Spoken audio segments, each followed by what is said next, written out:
everybody, it's Ron and Maria here with another edition of Ask Ron. I'm Ron, Maria's behind the camera. So our first question is from Mary Ann from California. Mary Ann Nunez, no less, right? Yes. I missed you, girl. Where you been? Okay. So Mary Ann asks, do you tell the seller that it is best that they are not to be present when you show the property to a potential buyer, or do you set any other rules with the seller? Mary Ann, it would be very dangerous for you to try to show a seller's house that they are living in without them present. You can imagine all the things that they could accuse you of if you do that. I don't show the house anyway. I just send them and let the seller show it. But that's only assuming that I trust that the seller will do a decent job, that their house is all ready to show and not packed up with junk and stuff. And only when I have nothing to lose, really, which is most of the time. But there does need to be a conversation with the seller about, don't talk about money, just tell them whatever they want to hear about the house, and then notify me that they've been here. That's all I ask the seller to do. But most of the time, honestly, I prefer to wait till the seller moves out and then show it. But if it's a deal where I don't want to close until I find the buyer and the seller is living in it, then I really don't have any choice but to show it. But still, I don't visit the house. I'll just call the seller and tell them I'm sending a couple over to take a look at it, and then deal with if they have any issues, they will deal with them when the time comes. But no, I do not want them not to be in the house. When obviously, if I'm not with the buyer, somebody has to be there with them. But if the seller's still living in the house, I'm just going to let them know that they're coming. I'm not afraid of them stealing the deal behind my back or anything like that. Remember, we have an agreement before we ever send a buyer to a house. We have an agreement with the seller, and that agreement is legal and binding. Okay, and next question is from Gus from Delaware. Hello, Gus. So Gus says, I am close to making a few offers on REOs. I know there is a proof of funds letter available to me. My only question is, what happens if I don't find an investor to wholesale the property to? Would I actually be able to go through with the deal, or do I lose my deposit? If you don't come up with the money to close it, Gus, you will lose your deposit. That's the simple, short and sweetness of it.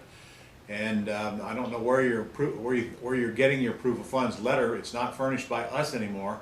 So if you're going to make an offer to a bank-owned property, you will need a proof of funds letter. If you're making an offer to a for sale by owner, you will not. But you'll have to decide where that letter is going to come from. Anybody with a bank account or a mutual fund account or an IRA account with money in it could give you a proof of funds letter. Remember, the money does not have to come from that account. But yeah, you will lose your deposit unless you raise the money to close on it. So that's the gamble you're going to have to take. And our next question comes in from Hani from Texas. Hani?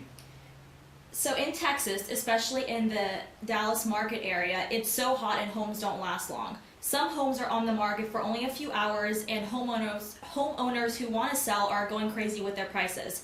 I checked the ARV and some of them are way high. Should I just ignore it and move on to homes that have some equity, or should I try to talk them down given the fact that their home is listed above the market value? All right, well, first of all, you're dealing with the wrong targets to begin with. And Dallas is like most any other large city in this country right now. It's a hot market, but not all of it. There is no city where every area in the town's a hot market. What you are listening to and working with are these houses that are in the hottest parts of the city. And yes, they will move quickly, as they do here in Jacksonville, Florida. But by and large, if you get out of those really hot markets and get outside and go around other areas of the city, you'll find they're not all that hot. The best school districts will always have the houses that move the fastest. And you will always hear stories about how you get multiple offers and how they were on the market one day.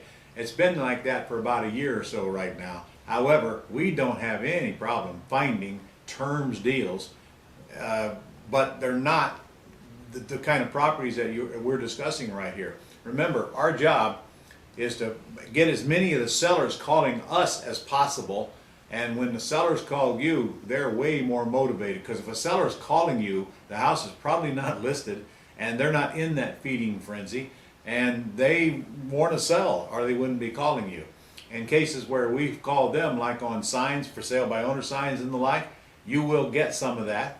But you're dealing with FSBOs, you're not dealing in the listed properties in the pretty house business, so you don't need to worry about any of that stuff. Just get sellers who want to talk about terms and deal with those and quit worrying about all the rest. You will not convince someone who's listed their house for more than what it's worth to drop the price until that house has been on the market a while. And if it's in one of those hot areas, they probably will get it sold. So it's just a simple matter of you're fishing in the wrong pond.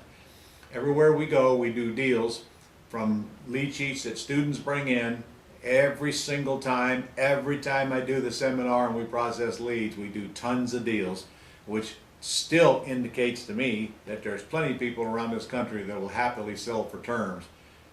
But you have to hunt them out and deal with the minority, not the majority.